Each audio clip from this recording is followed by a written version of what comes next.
Welcome to Structural Analysis 2 video series. Unit number 1, Slope Deflection Method. Lecture outline, numerical on continuous beam. So this lecture is a continuation of a previous lecture and this is the second part of a previous problem. So let's take one quick review. So far we uh, have the problem statement, and we saw the degree of kinematic indeterminacy at B and at C. There are rotation, so theta B and theta C, 2 degree of freedom. Then we gone through the fixed end moment. We find out the fixed end moment at A, at B and at C. We calculated the fixed end moment for span BC.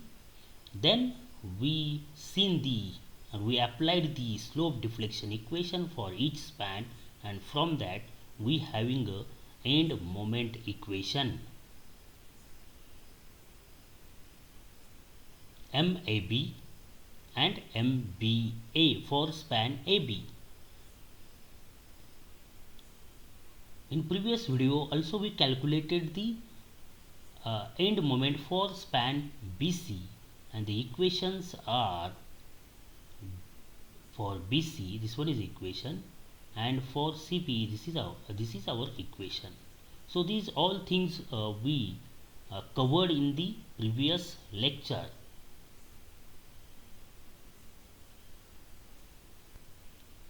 Now let's move toward the second part of a problem. So in the second part we are going for the equilibrium equation to solve the end moment equation. So here at internal joint B, to maintain the stability, the moment coming from the connecting member, so there is a moment coming from the connecting member. So connecting member is BA, so moment coming from the connecting member and moment coming from the connecting member BC. If we do the addition of these two moment, it should be equal to 0, then only the stability will be maintained. So this is a one equilibrium condition to maintain the stability at B. And at C we know that the C end is simply supported end. It might be a roller support or it may be a hinge support.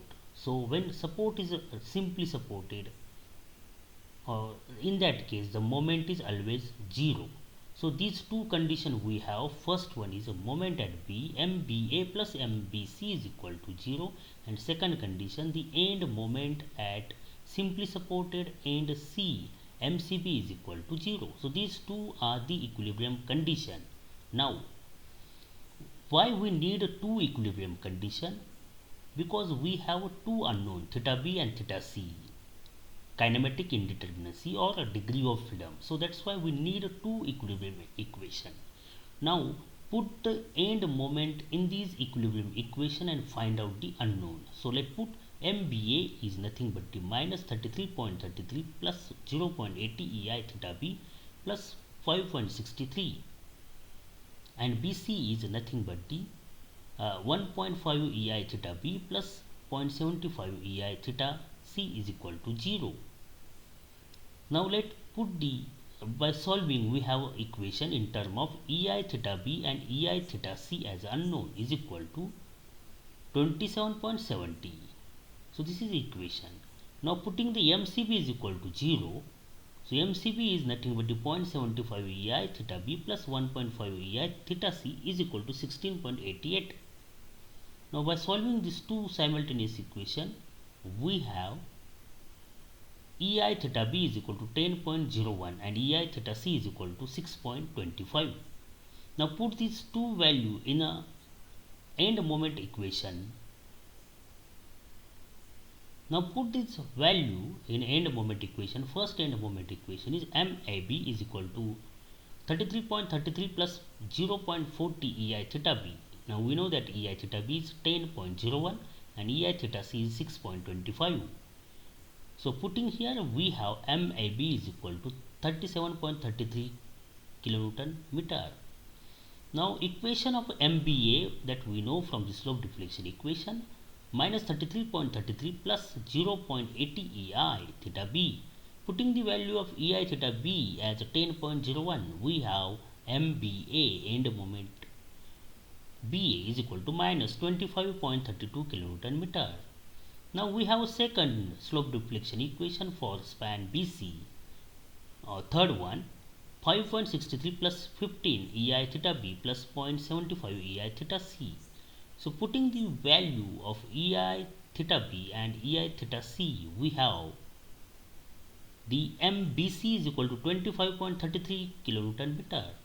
Now fourth equation is for MCB is equal to minus 16.88 plus 0.75 EI theta B plus 1.5 EI theta C. Now putting the value of EI theta B is equal to 10.01 and EI theta C is equal to 6.25, we come up to 0. That means we prove that at the simply supported end the end moment is always 0. So that also prove from this calculation. So that means our value which we calculated are correct one. Now to calculate the shear force, let's consider the free body diagram. So this is our loading diagram.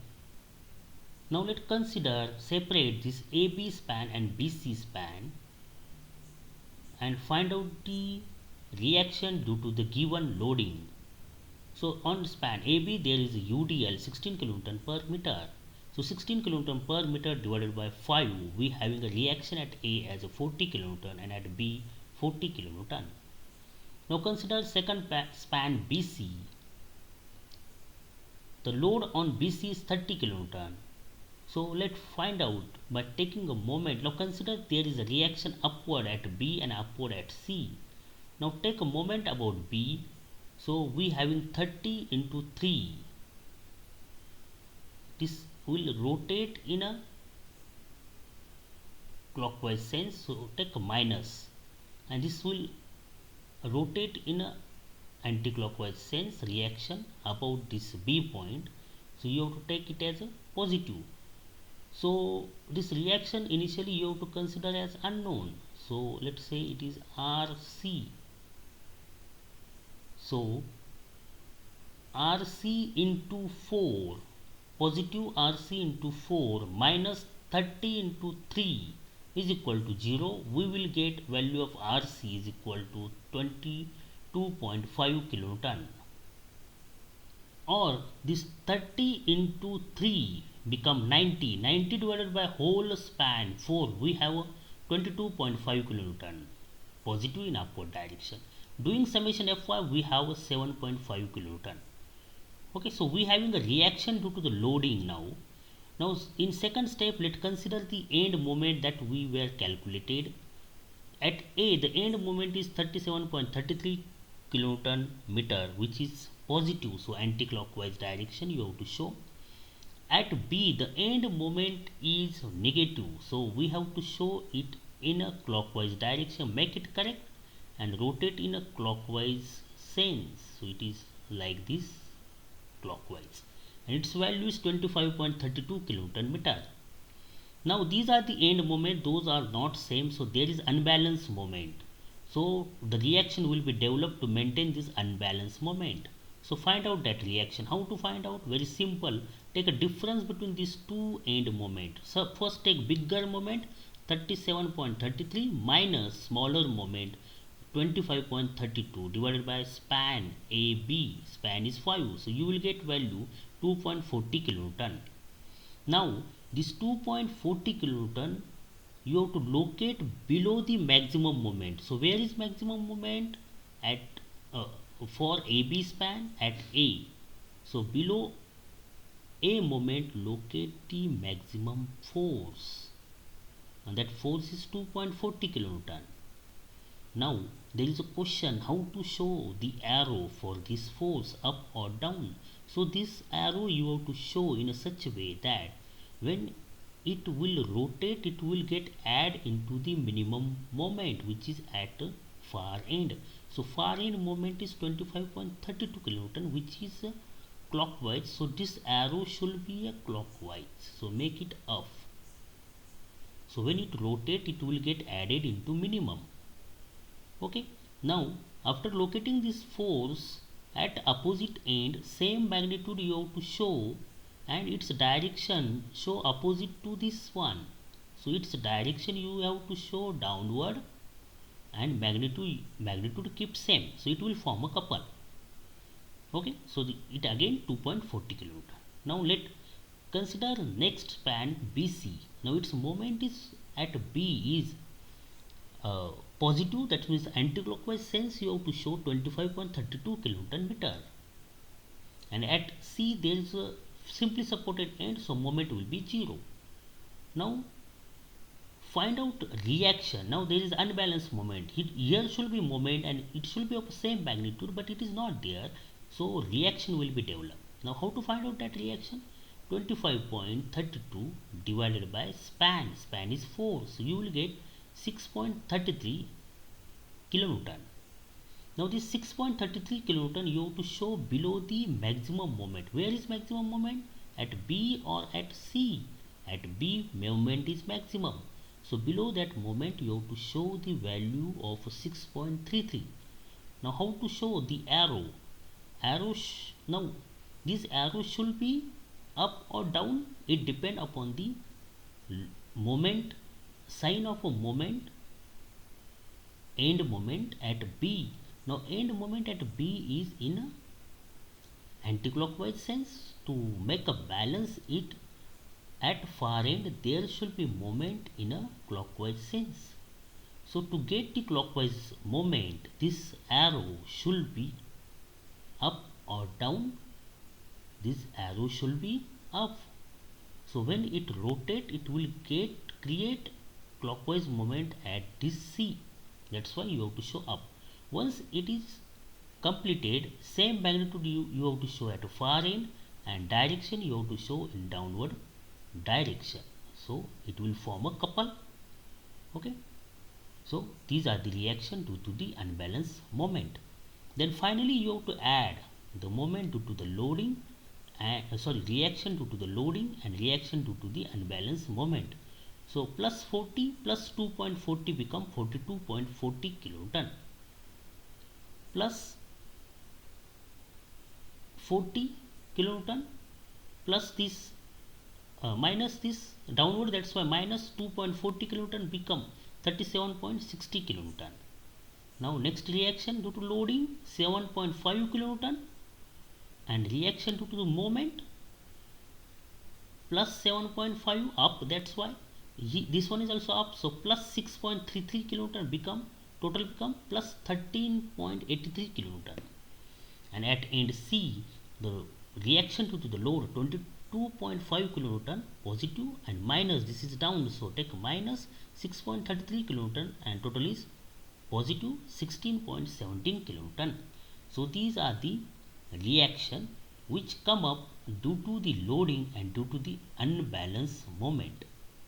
Now at B there are two reaction, so you have to add these two, you will get total reaction at B. So 37.60 plus up plus 13.83 is equal to 50.43 kilonewton.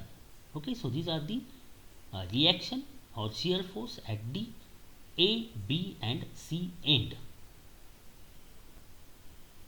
Let's draw the bending moment and shear force diagram. Now we know the reaction at A, it is 42.40 kilonewton up, so up, show up positive, then minus 16 into 5, so it will be an inclined line, so the value will be a minus 37.60 kilonewton. Then reaction is positive 50.43 kilonewton, it become plus 13.83 kilonewton, and there is no load, so straight line up to 30, so plus 13.83 kilonewton minus 30, it become minus 16.70 kilonewton. Then there will be straight line up to the reaction at C, and reaction at C is minus 16.17 kilonewton, so it will be a 0 at C. So this is about your shear force diagram. Now let's draw the bending moment diagram. And first let's draw the bending moment by considering a simply supported span AB and loaded with the 16 kilonewton UDL. So free bending moment diagram let's draw first, and it is for UDL WL square by 8 into is equal to 16 into 5 square divided by 8 is equal to 50 kilonewton meter. So let for UDL there will be a parabola. So this is free bending moment diagram for UDL as parabola.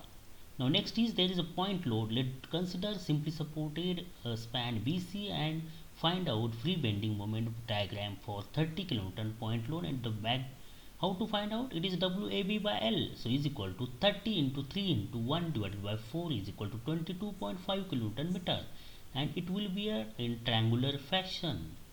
So this is your free bending moment diagram for UDL and point load. Now next is draw the bending moment diagram for end moment, those we calculated through the slope deflection equation. So first end moment is 37.33 kilonewton meter. It is positive, that means anti-clockwise. Now put your pen close to A and rotate about A in a anti-clockwise direction. About A anti-clockwise direction, complete one rotation, and after cutting the member you coming up, so you have to show it up 37.33 kilonewton meter. Now at B end, BA is minus 25.32 kilonewton meter, so minus means clockwise. Now about B you rotate in a clockwise sense, keep your pen close to B, it is a bending moment of BA. So and it is at end B, so keep your pen close to B and rotate about this support B support in a clockwise direction. So this is a clockwise direction. So after one complete rotation, this will cut the member and coming up, so you have to show up. So 35.32 kilonewton is up. After showing that, you have to join with the line, you will get end moment diagram. Okay, and at C simply supported end, so it will be 0, so it will be a 0. Then again you have to join this 25.32 with up to C with the line. It may be straight or inclined, you join with the line. Now the part which is not overlap, that you have to show with the hatches. Okay, so part which is not overlap, that you have to show with the hatch, and part which is overlap, that you indicate with the white color. So this is white color which indicate there is a overlap between the free bending moment diagram and end moment diagram. Okay, so this is about your superimposed bending moment diagram.